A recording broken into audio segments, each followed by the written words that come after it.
Hello, everyone. Yes, you saw the title right. I'm finally weighing in through a video review of Zack Snyder's Justice League. Now, I did do a written review for We Live Entertainment, but I thought I'd also bring it to the YouTube channel here. And so, yes, we have it arriving, the movie that the internet called for, and they got it. This 4-hour epic is definitely more involved story than what we got in the first Justice League. You first have all your characters back and some additional characters with new looks. So I really enjoyed that. I mean, Ben Affleck as Batman in this one. They turn it around just a little bit for his character, that you really get more of the idea of him trying to make up for the events in Batman v Superman, and so you just get a little better feeling for his character there. Superman Henry Cavill does great in here. He's Superman. He can't. He has really made this character his own, and the way Zack Snyder has handled this character, I think, has been fantastic.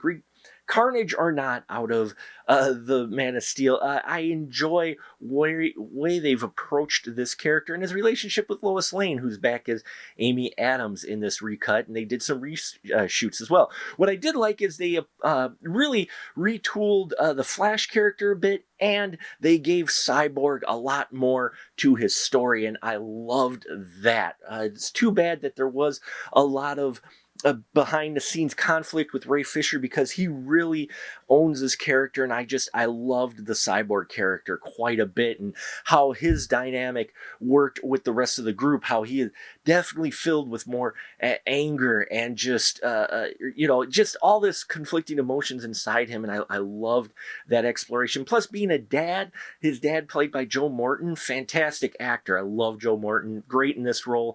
It was really touching because, being a father myself, I felt that storyline quite a bit, and felt the emotions of both sides of the character. Ezra Miller as Flash, he is still quippy and comical, but he has a little bit more role in this, especially in the finale that we get here.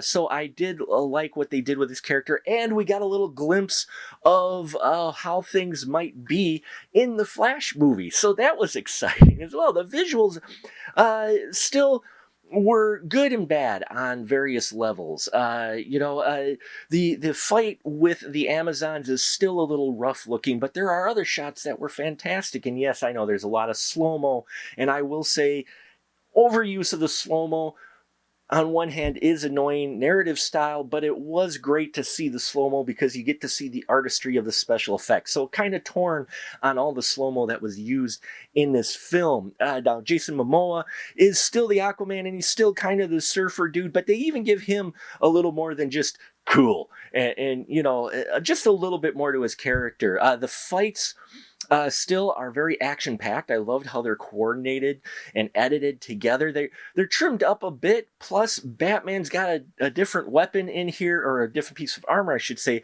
that really plays well in this movie, and makes it so that he shows he can go a little more toe to toe, at least with the parademons. Steppenwolf even gets a little bit more of a backstory, though some of his dialogue was a bit redundant.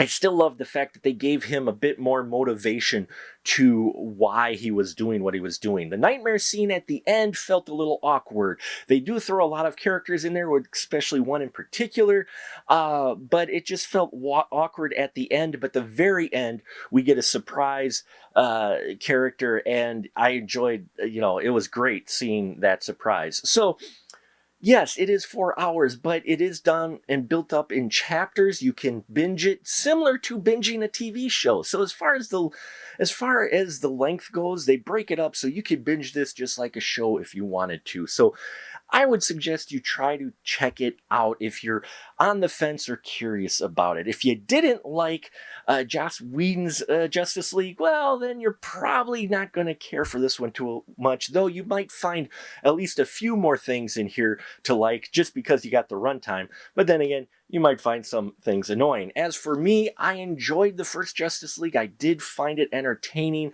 I found this film, even for being 4 hours, is a more tightly knit story story makes sense. You've got better motivation, better depth for all your characters. Wonder Woman 2, they do a great angle with her and her not being on the island with her Amazons. They play this angle just a little bit. They touch on it, and I really liked that and how she was really more of the guiding light for the group. Yeah. I think it's a better story. It's better put together. Is this what the original movie was going to be? Probably not. They've played it and modified it since then, but what we got goes along very well with the Batman v Superman Ultimate Edition, which also gives your characters more meat and handles the narrative a lot better. So we are truly getting the vision that the Zack Snyder had come up with for the DCEU. Whether you like that or not, well, that's your personal choice. But for me, I enjoyed how he handled all these characters and hope, though it's a snowball's chance, that we may get a Justice League 2, because I would love to see what comes of these characters here on out, because they were much more interesting in this cut than in the original. And that'll about do it for us here on the Final Cut. Thank you so much for watching. Please check out our Patreon page if you haven't already. I thank you for your support, and until next time, remember, keep that ticket stub.